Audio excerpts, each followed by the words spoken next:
Hey, it's your girl, Carla Renata. We are back for episode 43 of the Curvy Critic with Carla Renata. Did Glass shatter box office records this weekend? I don't know. Why don't you tell me? Stay tuned.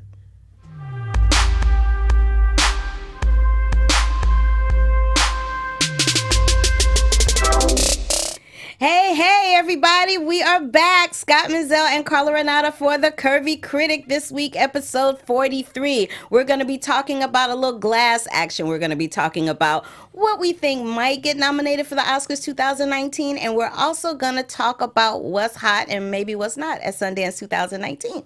Cool. Welcome back, Scott. Thank you. Happy to be here. Great. I'm so happy that they decided to change the name of the show to fit your brand, and I think this is so wonderful that they're doing that. Oh, thank you. Well, didn't have much of a choice. So as I said last week, it's you though. That's what this show should always been about. You. So thank you. So for those of you who just tuned in or have been here for the first time, the show used to be called Black Tomatoes. There was a copyright and brand infringement with another entity, so we had to change the name. And we here at Black Hollywood Live settled on the Curvy Critic, which is, like Scott said, my brand. So there we go. It was the easiest thing. It was the easiest thing to go to. So we just did that. It's all good. So moving forward, we are going to talk about the things that we talked about before on Black Tomatoes. We're going to talk about streaming picks. We're going to talk about movieversaries. And we're going to talk about whatever the hottest films are in the box office currently that we will review. And if there's some festivals coming up that Scott and I attend, we will talk to you about that as well. And we know that everybody doesn't have a chance to attend film festivals, but we still like to talk about them here on this show anyway, because a lot of those films end up being part of the conversation later on in the year. And they start to pop up over and over and over again. So there's that. Yay. All right. So let's talk about a little Glass action. okay. I want to hear what you have to say about it first. I liked Glass. Did you? I was one of the weird people who liked this movie. Okay. I will go on record that I don't think that M. Night has ever made a fantastic, amazing film. I think he has good movies, I think he has okay movies, and I think he has bad movies. And this one... Okay, which ones did you think were bad? More. Quite a few. The Happening, Last Airbender, that one with The Visit. The Visit, people love that one, and I was kind of like, I don't know about that. I'm the weirdo who did think that Lady in the Water.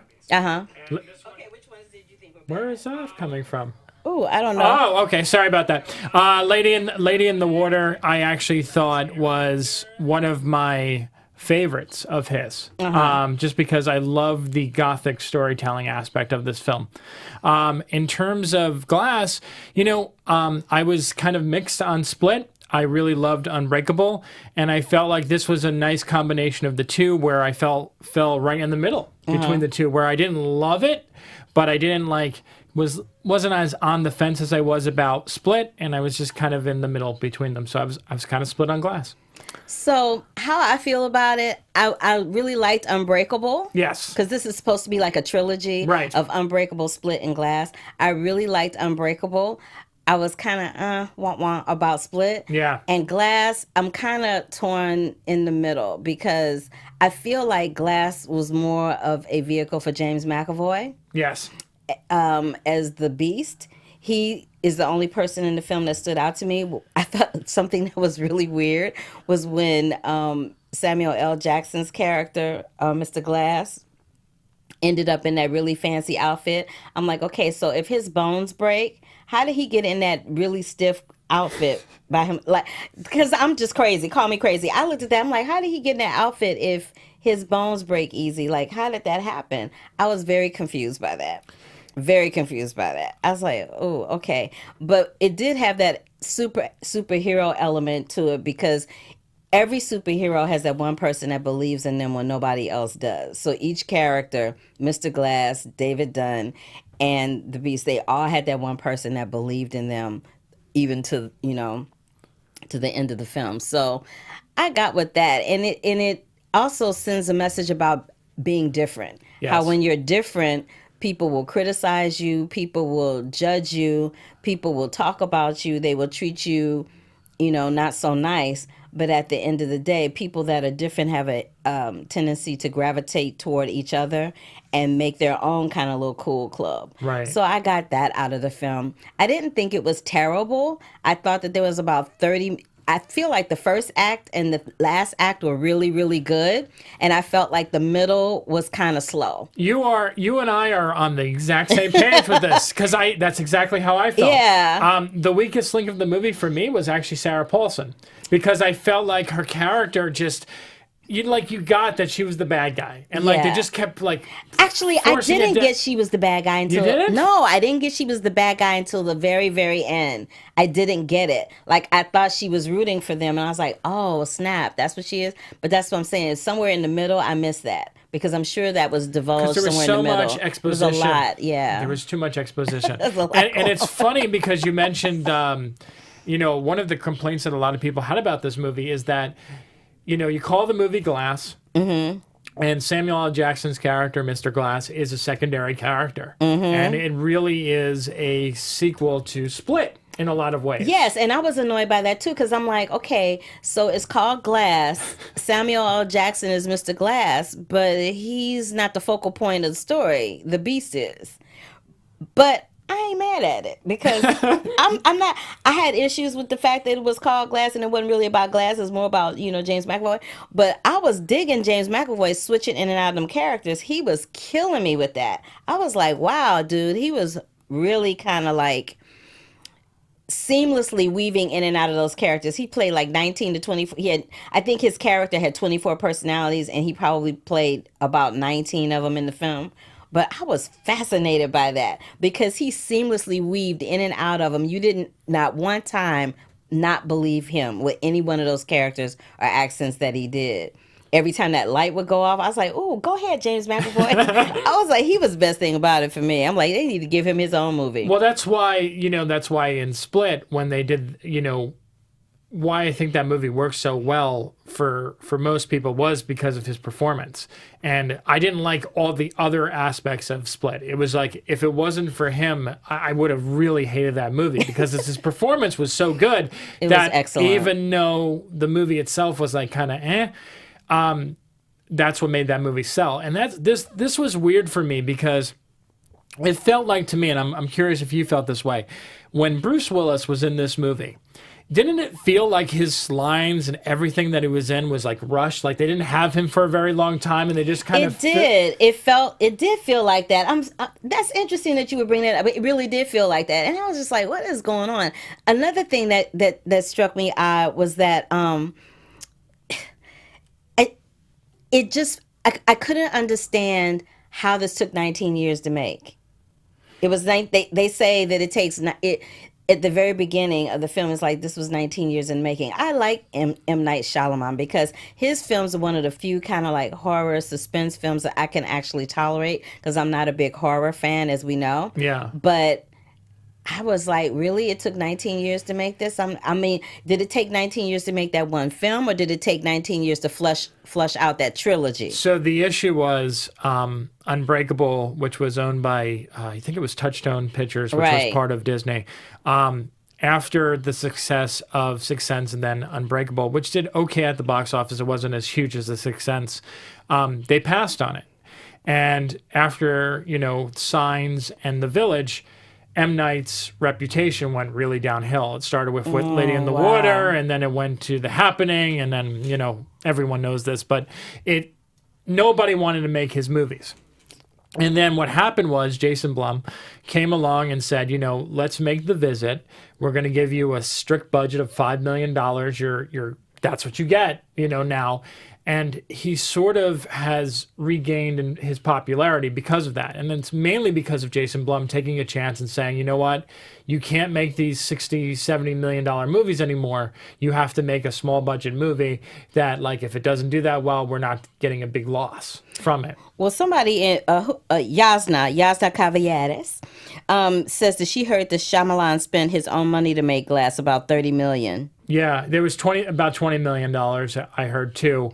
He put a lot of the money behind it. And to me, what's interesting about it is if you've seen the film... That's impressive. Yeah, it's very impressive. But what's interesting about this film, knowing that, is the fact that I think some of the issues with the movie come from the budget. Because I think he was under such a tight budget restriction that there's all these like little hints to like bigger plot devices in the film. Like there's this whole thing like something with a tower that's supposed to happen at the end of the movie. Right. And essentially because of the budget restraints, I You feel couldn't like see they that. couldn't do You know, that. that's a good point too, because they did keep talking about that, and I was like, why do they keep talking about that and we never see it? But that's a good point. That's probably why. Yeah, it's just it's very interesting how Hollywood has kind of changed. Is that, you know, in his day, he was like the filmmaker. He's an ambitious filmmaker, which is something that I love about him.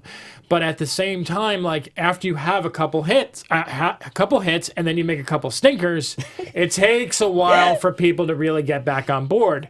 Wow. And I think, you know, they kind of looked at Split as being like that fluke where they weren't really sure if they should give him a lot of money.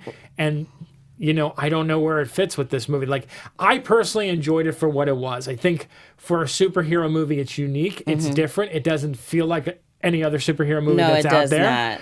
But at the same time, do I have issues with it? I have issues up the wazoo. Absolutely. Right. Yeah. Michael B says you would think the success of Split with the success of Split, you would think the studio would have paid for the whole film, and he wouldn't have had to come out of his money, come out of his pocket with money. Unfortunately, that's not the way Hollywood works anymore. It sure isn't. Well, thank y'all. Let's Appreciate shout out, that. Yeah. Let's shout out who we got in the room. We got Yasna Caviedes, we got Michael B, and Tevya. Tevya was holding tight, honey. Thank y'all for joining in today, and I'm gonna shout out everybody who's ever watched the show and like, you know, before we get done. All right, so now let's swing on over to the Oscar nominations. Now, this is what's funny about all of that to me. So with the Oscar nominations, I feel like it's going to be really interesting with no host. I think they've done this before, but I can't remember when they did it. It was a really long time ago. And I'm interested to know if it'll take any time off the show, because the show always runs long. So I'm wondering if, like, some people, when they get up to give their speeches, be like, oh, we don't have no host. I got some extra time. I really want to see if that's going to happen. But let's just go. I'm going to go down the list by film. So A Quiet Place is definitely going to get nominated. You think so? Yeah, I think it will possibly get nominated for Best Picture. I think Emily Blunt might see a double nomination for this and for Mary Poppins. I think. Mm-hmm. I'm thinking. I don't know. I think it'll get Best Film Editing, and I think it might get Best Original Screenplay. I'm going with screenplay if I was going to put it in any category. Other than that, I don't think it's going to get any other love. Because it hasn't thus far? Okay. A Star is Born, I think, is going to sweep with the nominations. I think they'll probably get the most nominations out of everything. I agree. I think it's going to get Best Picture, Best Director, Best Actor, Actress, Supporting Actor, Best Adapted Screenplay, and even Best Cinematography, because those scenes with the crowd, the music, yeah, awesome. I don't think it's gonna. And the sad part is that I think in this award season has been very interesting, because you and I both saw the film at Toronto. You know, that was like the front runner coming out of this. Like that was going to be the one where it's like, oh, everyone's going to vote for this. It's going to be Best Picture, blah, blah, blah. And, you know, outside a few little surprises with Lady Gaga getting the actress, this movie's been kind of like dead in the water outside of song. Yeah, Critics' Choice was really interesting because there was that tie between her and Glenn Close. And I'm like, ooh, this is going to make things really interesting. And then there was that other tie with, was it Olivia Colman? There was another tie. Amy Adams and Patricia Arquette. Yeah. So that was like, ooh, that's really interesting. I don't know how I feel about that, but that was for TV, wasn't that? Yeah, that was for TV. So I'm like, oh, this is gonna make things real interesting when we get to the Oscar nominations. You and I have talked on this show about Beautiful Boy. I loved Beautiful Boy mostly because of Timothée Chalamet's performance. I feel like he should get an Oscar nomination, but he may not, be, just for the simple fact that particular film and him haven't gotten a whole lot of love throughout the season. What do you think about that? I don't think, I personally, I don't think he deserves it. And second of all, that movie's not that good. Okay, just moving on. Yeah, sorry. All right, moving on. I'm not changing my opinion on that one. Sorry. Clearly. With Black Klansman, I'm so upset about this. This is how I feel about Black Klansman. I feel like Black Klansman should get massive love. I really do. And I feel like Spike Lee should be taking home that Oscar. I really do. But it's feeling like he's not going to because Alfonso Cuarón has been the person that has been consistently winning throughout the awards. And as we've discussed here many times, usually early on in the award season period, you start to see a pattern. You start to see the same people and the same names and the same projects get mentioned over and over and over again. And Roma seems to really be striking a chord with people. You know, I don't know if it's because of the working woman theme that's working throughout that film. I don't know if it's the relationship between the two women in the film. I don't know if it's because it's black and white. I don't know if it's because it is based loosely on Alfonso Cuarón's Nanny. I'm not quite sure what it is that's striking a chord with audiences, but audiences are loving this film. And I'm actually going to just step back and say that I disagree that audiences are loving this film. I want to say that people in the industry are loving this film. No, audiences are loving it too. Because I just feel like I mentioned this when I was back east to a couple of my friends who know film and know that I'm in film and always talk to me about it. Mm-hmm. You know, and I asked them, I said, did you watch Roma? They're like, what's Roma? And there's kind of like this running joke that outside of the people who are either like hardcore film aficionados or people who are in the industry, that like the average person, like maybe my mom or your mom, will not know what Roma is, who are not like involved. Yeah, we had this conversation when KJ was here about how it had billboards all over LA and everything. So there's something to be said for that. But I also think that because you don't see Latino people in films that often, starring in films, directing films, writing films, because it's not that often, I feel like the Latino community has gotten behind the film in that respect. In terms of critics and in terms of the industry, and I feel like some layman people too. Not a whole lot, because as you said, somebody in Iowa might not know what Roma is. No, and I think Alfonso, what's interesting about him is that he's had a long history in film, and he's a director who a lot of people know and love, and he makes very different films every time he does one, and I think they're really, Netflix is doing a remarkable job. They should. Anyone who's involved in the industry right now should be studying what they have been doing for Roma this year, because they have been sweeping every single award ceremony, and their marketing efforts are through the roof. I mean, I've never seen a studio push a movie this hard, and as a result, it's popping up everywhere. You cannot escape this. If you live in New York, LA, Chicago, any major city, you cannot escape this movie. You're right. I just want to flip back real quick. Michael B is saying in the chat room that he wished that the Academy had ignored the rants and just let Kevin Hart host the show. Talking about the hosting thing. I feel like with the whole Kevin Hart thing, I feel like he had a huge opportunity to flip this around in his favor. And I feel like whoever was advising him, whoever is in his camp, telling him what he should or should not do, I feel like they missed a huge opportunity to make a ginormous statement with him not hosting the show. I understand and respect the reasons why he said he didn't, because he didn't want the controversy surrounding him to distract from the show, to distract from the winners, to distract from the night itself. I get that, and that's very gracious. But you still had a huge opportunity to do some really cool stuff, and I wish he had just stepped up to the plate and took advantage of that opportunity. Yasna is also saying that she would love Cold War to receive.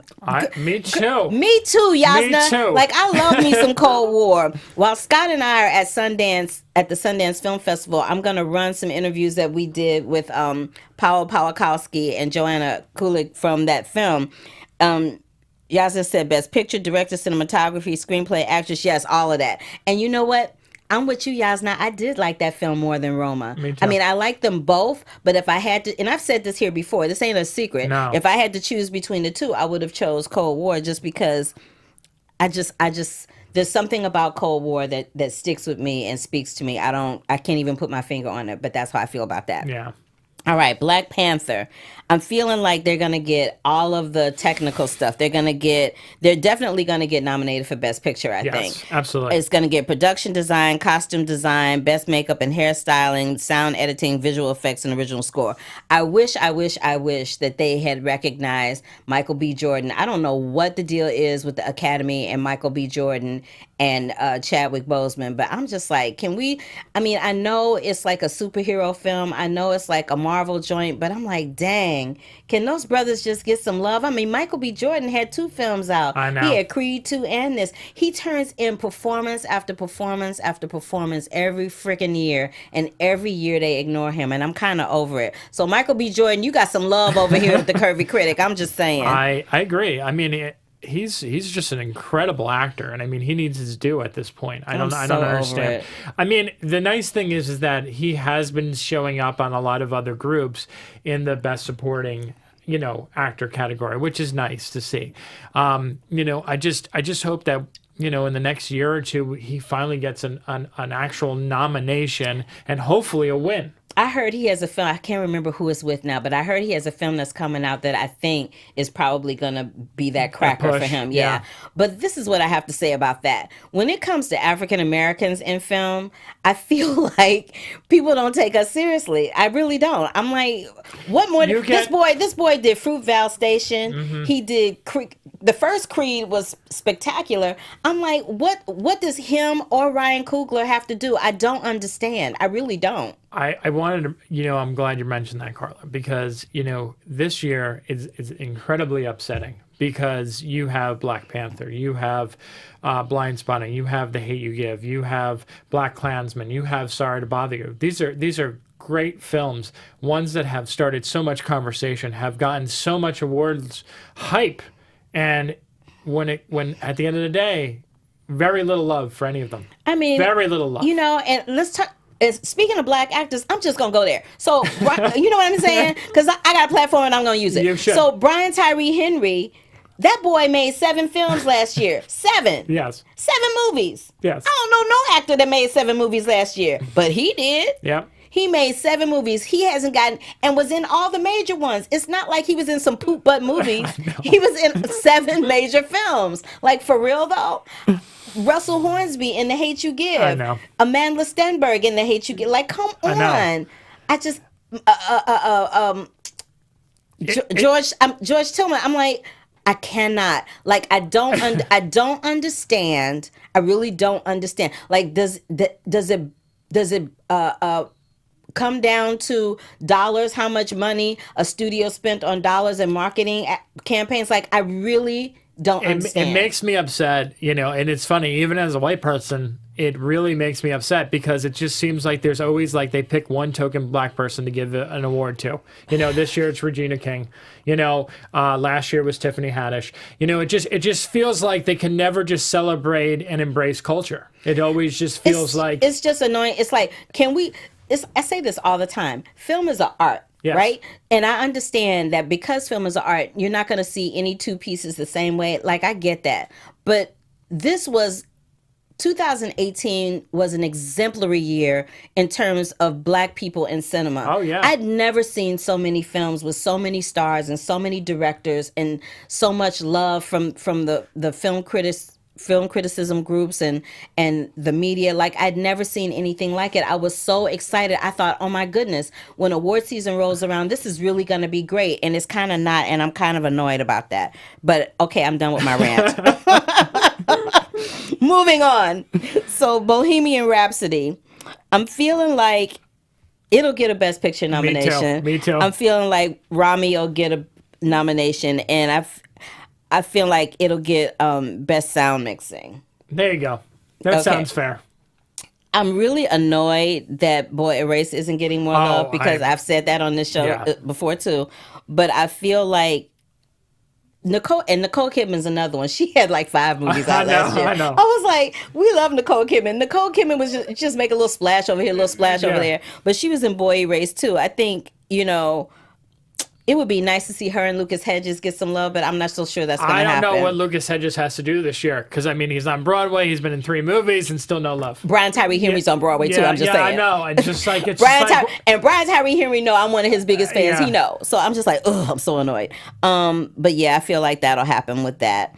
I'm feeling like Can You Ever Forgive Me will get Best Picture. I feel like it'll get Best Actress for Melissa. I feel like it'll get Best Supporting for Richard E. Grant. And I feel like it'll get Best Adapted Screenplay. I would love, love, love, love, love to see Marielle Heller get a nomination for Best Director. Because she directed the hell out of that. I'm just saying. Come on now. She's not going to, but I agree. It would be nice. It would be like, nice to see it. now. Just like it would be nice to see Lynn Ramsey get a nomination as well. But that's not going to happen. I know. Okay. So we already talked about Cold War. I wish Cold War could get everything, and that's all I had to say about that. I'm really upset that Colette didn't get more love. Oh, nothing. I'm like, Dominic West should have got something. Keira Knightley should have got something. Like, that film just got ignored, and I'm not really quite I'm not sure That's if money. the favorite. That's money. Really? Because I'm not. it's Bleecker Street. They have every year they have a bunch of movies they put out, and they never have money. You notice that every year you can go back to the history and look at it. There's never. Because I was like, well, maybe because the favorite of the two period films, the favorite got more love, is what I was thinking. But no, okay. There was the what was the other one? Oh, Mary Queen of Scots. That one got completely like thrown underneath the bus. They were like, screw that movie. We'll talk about that one in a minute. Yeah. I'm feeling like I would love for Crazy Rich Asians to get some love, but I know it's not going to because a lot of people look at it as a fluffy film. But I would love to see Michelle Yeoh get a nomination because she's so good. She's so good. But yeah, alas, that may not happen. Destroyer, I feel like you don't think. Okay, moving on. That's another one. Yeah. Okay. So 8th grade. I would love. We know Bo Burnham is definitely going to get a nomination for Best Director. So? Oh yeah. This is the thing about 8th grade, and I'm so glad that you brought 8th grade to my attention because it was kind of sort of on my radar, but not really. But this is the thing about 8th grade. Everybody's been in the 8th grade. Everybody knows what the 8th grade made them feel like, and when you watch this movie, it takes you right back there, good, bad, or indifferent. So for that reason, I think on an emotional chord, it may get some love when it comes to the Oscars. And Elsie and Bo Burnham across the board have been getting love in that respect. They haven't been winning, but they have been getting nominations. So I feel like they may at least squeak a nomination out. But yeah, I just want to say one quick thing about 8th grade. What I think is so amazing about it is that it is a tale as old as time story, but at the same time, it's also so modern in the way of its storytelling. And I think that's why it works so well, because it relates to the millennials and it relates to someone who's like 40 or 50, because they could just relate to it. It's absolutely great. The favorite, they gonna get nominated for everything. Ain't no need to even go down the list for that. They just gonna get nominated for everything. I'm really surprised that because when we came out of Sundance, everybody's like, first man. And I saw that, and I was like, oh, I fell asleep. Oh, in Toronto? Yeah. I was like, oh, yeah. I fell asleep. And then I saw it again, and I fell asleep again. I was like, oh. Yeah, First Man is, besides Justin Horowitz, that's about it. Okay. I feel like people are really getting behind Ethan Hawke in First Reform, but I'm not so sure he'll be able to squeeze an Oscar nomination out of that. Green Book just won another award. They just won Producers. Producers Guild Awards were last night or night before last, and they just won Best Picture for that. So they might be squeaking out a Best Picture. That's the surprise. That was a surprise. It really was. That movie has been the most surprising film and it's been the most year. Controversial film of the year. The most surprising, most controversial. But I think that they're definitely going to get Best Picture. Peter Farrelly is going to get Best Director. And Mahershala is a lock. I think Mahershala is going to win in his category. Too. I know Regina King's going to win in her category, and they're going to get a nomination for Best Original Screenplay and Best Actor. I feel like. Let me see. If Beale Street could talk, I'm so annoyed. Now I heard some dirt on this, which I probably should not be sharing, but I heard that the reason If Beale Street Could Talk was due to the studio having some issues. B, I heard that the two leading people don't necessarily like each other. I heard this too. And that's been problematic. And I'm just like, can't we all just get along for the sake of the film, y'all? That's also the same story with First Man. Oh, really? Claire Foy and Ryan Gosling do not like each other. Well, I could see that. But Claire Foy was the best thing about First Man, so there's that. And I've said that a million times, yes, too. Let me see. What else? Do you think Beale Street's going to get anything?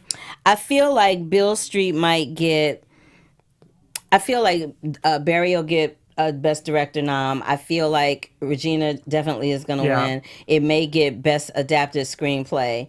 I'm not sure if it'll get Best Picture nom because nobody got screeners. Right. So I don't know if that'll happen. It would be nice to see that happen, but I don't think it will. I think Mary Poppins Returns will get a Best Picture nomination. I really like that movie. You're like, nope, you didn't like it. No, I also think it's going to be completely snubbed outside of song, and Do maybe you? something with either costume or some kind of technical effect. Okay. Yeah. Let's see. What else do I want to put on that list? We talked about Roma. I wish that John Cho got more love for Me too. Searching. When he was at our awards ceremony for the LAOFCS, I had worked with him on a pilot a long time ago with what's the child's name that was in Clueless? Alicia Silverstone? Yes, Alicia Silverstone and John Cho and I were in a pilot together a Oh, long time wow. ago, and I was like, "Yo, you remember this pilot?" He was like, "Oh my god!" And so he was like, "Oh, right." I was like, "Right." So we were talking about that, and he was like, "Isn't this cool?" He said, "I never." He said this, and I was flabbergasted. He said, "I never thought that I would be one of those people that would be invited to a room like this and be nominated." And I'm like, "Dude, you always been invited to the room. Yeah. You always been in the room." But it was mind-boggling to me that he was so humbled that he still is like, "Oh my god, I'm so excited that I'm here." I was like, "You deserve to be here, John Cho. Learn that." Oh, I know, and I love, man, that story he shared. That was one of my favorite moments from that night, where he shared that story about Harold and Kumar. Mm-hmm. I didn't know that story before, and that is just fascinating. It was. You should look it up. I think it's online, but it's something that they wanted to cast two white guys, and this whole like backstory about it. But that was fascinating. That was really cool. Sorry to bother you. I feel like Boots I Riley love Boots though. I talked to him for like 15 minutes the other night. I love him. I feel like he's lost some steam. I feel like the film has lost some steam since it came out. But I do think it may get like a Best Original Screenplay nod. I think it will. I don't know if he will or not. And then Widows, I think Viola Davis might squeak a nomination out. Yeah, She because might. they love her. They love her. She might squeak a nomination out, and we know that Vice is going to get nominated for everything because they love Christian Bale, and we've already talked about that. We've already And talked politics. Yep, They we've love already talked politics. about The Wife. Yep. And Glenn Close with that. And there's a bunch of documentaries like Won't You Be My Neighbor, RBG, Minding the Gap. All of those will get nominations, I'm sure. Three Identical Strangers. Yeah. Yeah, all of those will get nominations. So those are our picks for the Oscars. The Oscar nominations are announced this Wednesday, I believe. Tuesday. This Tuesday. So we'll find out how close we came to that when they come up. So let's talk about what we're excited to see at Sundance real quick. I said, in my pick of things, I said that I was excited to see this film called Miss Purple by Justin Chan. Justin Chan directed a film a couple of years ago called Gook, and he won the Next Award through Sundance Film Festival for that. I love Justin Chan because he was an actor in the Twilight series, and now he's directing, and he's an Asian dude, and he's just like killing it. He has a very specific, unique point of view when it comes to directing and writing, and I really like that about him. So I can't wait to see what he's going to come up with Miss Purple. Apollo 11 is got a huge word of mouth on it. It's a documentary with some never before seen archival footage, and it's directed by Douglas Todd Miller, chronicling the real life events of the first man on the moon. Late night, four words: Mindy Kaling, Emma Thompson. I'm just saying.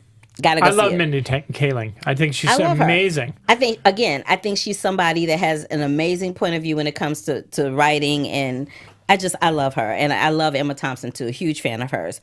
Miles Davis' Birth of Cool is a documentary that's directed by Stanley Nelson. And Stanley Nelson, a couple of years ago, directed. He always has a film at Sundance. A couple of years ago, he had Black Panther, the documentary about the Black Panthers. So it was funny because people, when the Black Panther movie came out, they were like, "Is this about the Black Panther?" No, different thing. But I'm interested to see his documentaries because they're always very entertaining, and you always walk away learning something. I'm really excited to see the adaptation of Richard Wright's 1939 novel Native Son, which is directed, and I think Susan Laurie Parks wrote it as well as directing it. And she is somebody that comes from the Broadway community. She directed Top Dog, Underdog.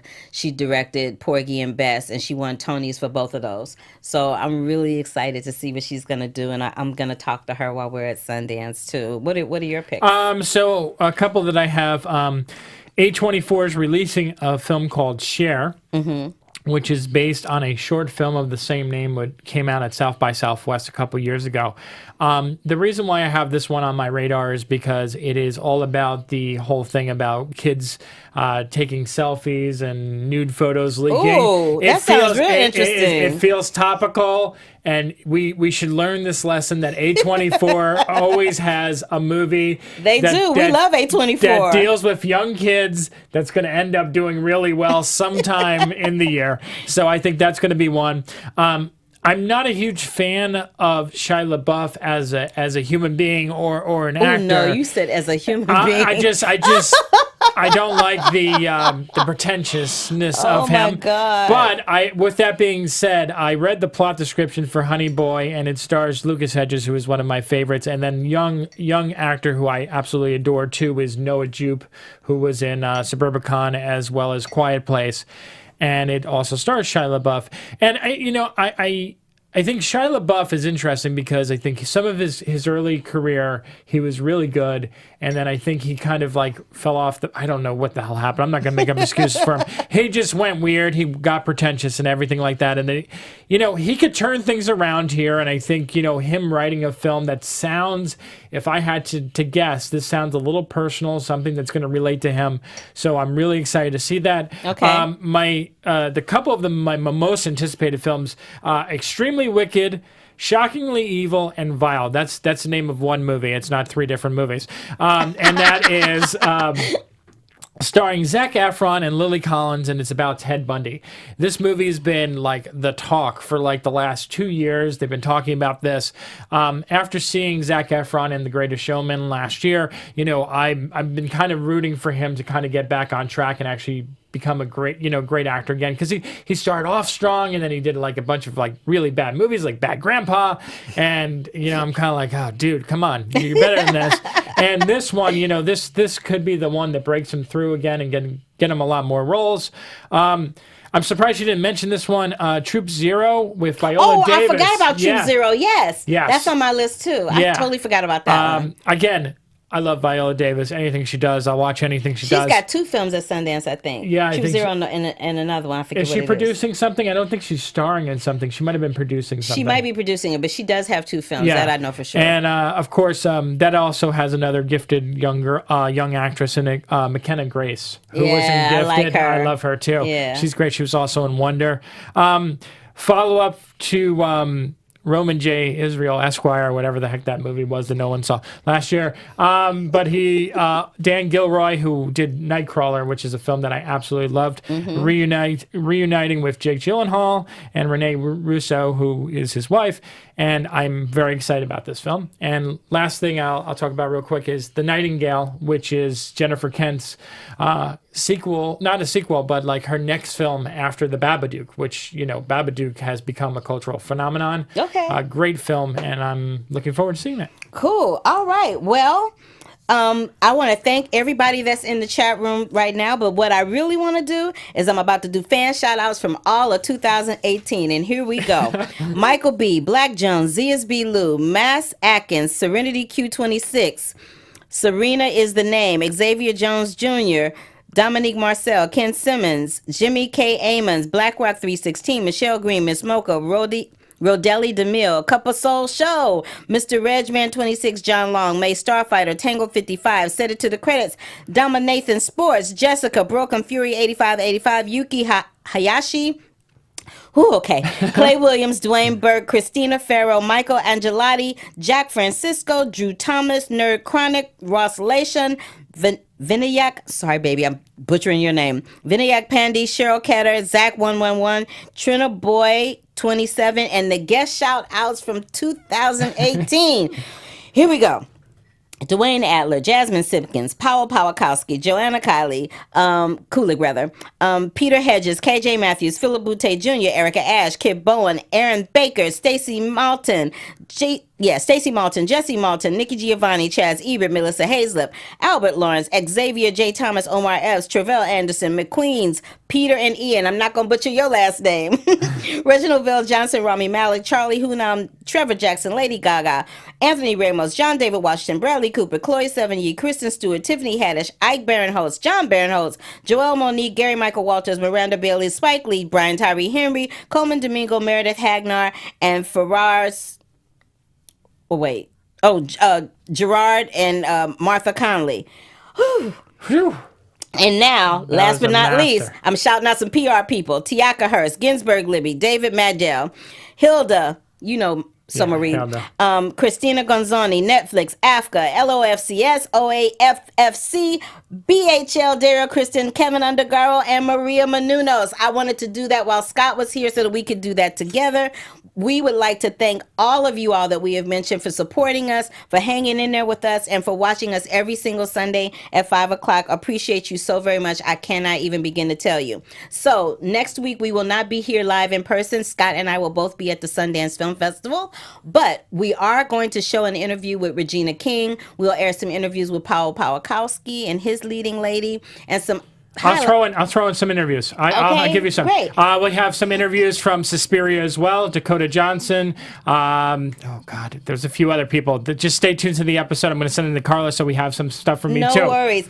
And some highlights of Scott and I from 2018, because we're still in January, so I can still do that. It's still kind of Happy New Year time. But that does it for us, y'all, with this edition of the Curvy Film Critic. Thank you so much for tuning in. Make sure that you check out the anniversary of Grease is celebrating 40 years. They've got lots of specials online about that, and check out Stan and Ollie in the theaters. That's a new movie that's coming out. Really, really good work. You want anything? No, just Scott Menzel. Always happy to be here with the wonderful Carla Renata. I came on this show because she asked me to do this show, and I fully support her. So make sure you check out all her stuff because she's amazing. And where can we find you online? You can find me on WeLiveEntertainment.com and Twitter and Instagram at The Other Scott M. And I'm your girl, Carla Renata. You can find me across all social media platforms at The Curvy Critic, and right after this at AfterBuzz TV on the General Hospital After Show. Until next week, bye, you guys. See you later. From executives Keven Undergaro, Dario Kristen, Tiana Hobson, and the entire BHL staff, we would like to thank you for supporting Black Hollywood Live, the first online broadcast network dedicated to African American entertainment. For questions and comments, contact us. info@blackhollywoodlive.com. Like us on Facebook, tweet us, or Instagram us at BHL Online. And I am the official voice of Black Hollywood Live, Scipio. Instagram me at KingXOBay. Thanks for tuning in. Hollywood Redefined. The views expressed here are those of the host only and do not necessarily reflect the views of BHL or its owners or principals.